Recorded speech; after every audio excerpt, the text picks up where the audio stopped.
Welcome to you. आज मैं आप लोगों के लिए लाया हूँ आपदा काल में वैकल्पिक संचार व्यवस्था। तो ये आज का सेशन का टॉपिक है और टॉपिक स्टार्ट करने से पहले मैं बता देना चाहता हूँ कि जो भी स्टूडेंट इस चैनल पे न्यू है तो प्लीज़ सब्सक्राइब बटन को ओके कर दें और बेल आइकन दबाना ना भूलें, क्योंकि अगर आप बेल आइकन को प्रेस करते हैं तो क्या होता है कि आपको क्विक नोटिफिकेशन मिलती है और सबसे पहले आप जो है क्या क्वेश्चंस को कवर करने की क्षमता रख सकते हैं। तो चलिए हम लोग आज स्टार्ट करते हैं।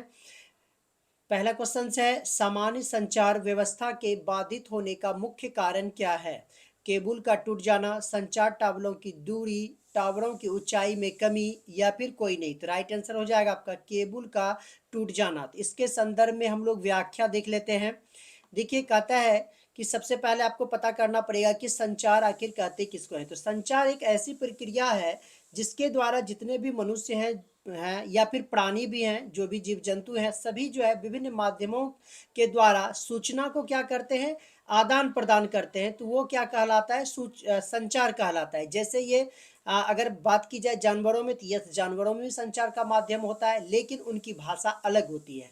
तो यहाँ पे भी बताया गया कि संचार जो है सामान्य रूप से बाधित होने के बहुत सारे कारण हो सकते हैं, लेकिन कुछ प्रमुख कारणों की जिक्र हम लोग यहाँ पे करने वाले हैं। जैसे केबल का टूट जाना, दूसरा नंबर पे है बिजली आपूर्ति का बाधित होना है, तीसरे नंबर पे है संचार भवनों के अगर ध्वस्त होने पर संचार यंत्र क्षतिग्रस्त हो जाते हैं, तो इस स्थिति में भी क्या होता है, संचार बाधित होता है। और नेक्स्ट है ट्रांसमिशन टावर का अगर क्षति हो जाता है, इससे भी आपका संचार बाधित हो सकता है। तो ये सब कुछ प्रमुख कारण थे। नेक्स्ट क्वेश्चन है, संचार का सबसे लोकप्रिय साधन क्या है? सार्वजनिक टेलीफोन, मोबाइल, वॉकी टॉकी, या फिर रेडियो। तो अगर वर्तमान की बात की जाए तो यहाँ पे आपका मोबाइल जो है कि राइट आंसर हो जाएगा। इसकी व्याख्या हम लोग कर लेते हैं। देखिए, सबसे लोकप्रिय साधन जो था पब्लिक स्विच टेलीफोन नेटवर्क है, ये जिसे कि हम लोग आज टेलीफोन के सार्वजनिक टेलीफोन को कहा जाता था ये।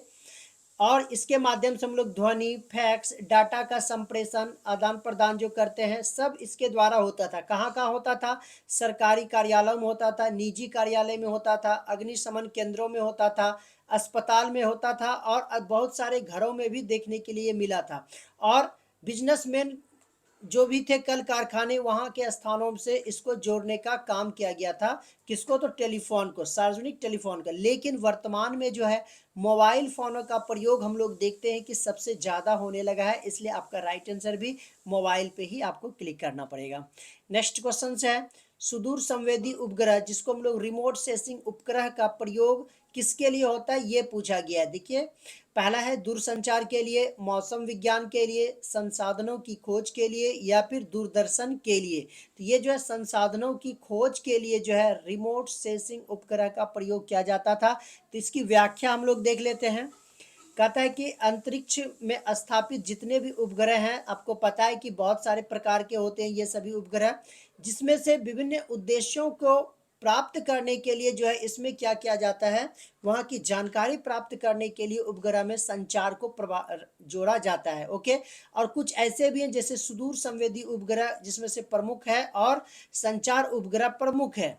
इसमें से भारत में अगर संचार उपग्रह की बात की जाए तो दूरदर्शन हो गया, मौसम विज्ञान हो गया, आपदा संबंधी चेतावनी देने के लिए आपको क्या मिल जाएगा, इंडियन नेशनल सैटेलाइट आपको पास उपलब्ध है। और संसाधनों की खोज की बात की जाए, प्रबंधन के लिए, खोज या प्रबंधन के लिए रिमोट सेंसिंग सैटेलाइट शामिल किया गया है। इन दो माध्यमों से जो है हम लोग क्या कर सकते हैं, सुदूर संवेदी उपग्रह का प्रयोग इस रूप में किया जाता है। ओके। नेक्स्ट कर देखते हैं हम लोग, नेपाल में कुशहा के पास कोशी बांध कब टूटी थी? 2 अगस्त 2007, 1 अगस्त 2007, 2 अगस्त 2008, या फिर 1 अगस्त 2008। राइट आंसर हो जाएगा 2 अगस्त 2008। ओके, यानी कि सी आपका राइट आंसर हो जाएगा। इसकी व्याख्या हम लोग कर लेते हैं। देखिए, ये जो डेट दिया गया है 2 अगस्त 2008 को, कहाँ पे हुआ था? तो नेपाल में हुआ था। कुशहा के पास कोसी का बांध टूट गया था। और जैसा कि मैं आपको पिछले वीडियो में बता दिया था कि उत्तरी बिहार का क्षेत्र जो है कोसी नदी के कारण जो है भयंकर प्रकोप के क्षेत्र में आ जाने के बाद जो है क्या काफ़ी समस्या का सामना करना पड़ता है। देखिए, यहाँ पे भी बांध टूट गया था तो भयंकर बाढ़ का सामना करना पड़ा था यहाँ के लोगों को। और जितने भी संचार के साधन थे सब के सब क्या हो गए थे, खत्म हो गए थे। तो इसके अंतर्गत कितने जिले हैं, तो 16 जिला इससे प्रभावित हुआ था, 92 से ब्लॉक प्रभावित हुआ था, और गांव की बात की जाए तो 1598 गांव इससे प्रभावित हुए थे। और लोगों की बात की जाए तो लगभग 27 लाख लोग जो है बेघर हो गए थे। और फसल की बात की जाए तो 1.6 लाख हेक्टेयर भूमि जो फसल थी वो नष्ट की नष्ट हो गई। चलिए नेक्स्ट क्वेश्चन देखते हैं। हमारे देश में एमेच्योर रेडियो ऑपरेटर कितने हैं? 15, 150, 1500 या फिर 15,000? राइट आंसर आपका हो जाएगा 15,000। इसकी व्याख्या कर लेते हैं। देखिए, एमेच्योर रेडियो को हम लोग हैम रेडियो के भी नाम से जानते हैं, ये भी याद रखिएगा। अगर हैम रेडियो के बारे में आपसे पूछा जाएगा तो आपको लिखना है यही चीज़ जो मैं व्याख्या में करा रहा हूँ। इसमें देखिए क्या होता है कि फ्रीक्वेंसी की तरंगों का प्रयोग किया जाता है, लेकिन इसका जो है नियम तय करता है अंतर्राष्ट्रीय दूरसंचार, और इस पे नियंत्रण रखने की बात करते हैं। प्रत्येक देश अपने अनुसार से करता है। तो भारत में तो भारत संचार मंत्रालय के अधीन इसको नियंत्रण किया जाता है। और इसका प्रयोग कहाँ कहाँ होता है? अनुसंधान में होता है, शिक्षा में होता है, व्यक्तिगत प्रयोजनों के लिए होता है। और अगर हमारे देश में बात की जाए कि कितने licence holder amateur radio operator है, तो ये आपका कितने हैं? 15,000 है। और अगर इसका अर्थ क्या होता है हेम रेडियो का, तो गैर वाणिज्यिक प्रयोजनों के लिए रेडियो संचार का प्रयोग करना ही क्या कहलाता है? आपका हेम रेडियो कहलाता है, यानी कि एमेच्योर रेडियो कहा जाता है। नेक्स्ट क्वेश्चन है, किस हेम ऑपरेटर ने अंडमान से सबसे पहले 2004 की सुनामी की सूचना दी थी? संदीप सिंह, संदीप सिंघानिया, संदीप बड़वा, संदीप राजपूत? तो देखिए यहाँ पे जो है राइट आंसर हो जाएगा सी नंबर, संदीप बड़वा। इसमें थोड़ा सा मैं इसलिए गलत हो गया है, इसको मैं सुधार कर रहा हूँ। चलिए हिज्जा को मैंने सही कर दिया। राइट आंसर आपका क्या हो जाएगा? सी हो जाएगा। इसका व्याख्या देख लेते हैं। देखिए ये जो व्यक्ति थे संदीप बड़वा, ये थे नई दिल्ली के, और ये ना काफ़ी अपने आप में ये मोटिवेटेड थे कि हम एमेच्योर रेडियो के बारे में जाने, इसका विस्तार करें। और ये क्या करते थे, दिन में जो है अपना एक सरकारी दफ्तर में ये काम करते थे, और रात में आने के बाद ये हेम रेडियो पे यानी कि एमेच्योर रेडियो पे ये वर्क करते थे। तो ये जो इन्होंने ये ऐसा कारनामा किया कि जो सरकारी एजेंसी नहीं कर सकी, ये इन्होंने कर दिखाया था संदीप बड़वा ने। और इन्होंने ही अंडमान एवं निकोबार द्वीप समूह की राजधानी पोर्ट ब्लेयर से जो है क्या किया था, संपर्क कायम करने में ये सफल हुए थे।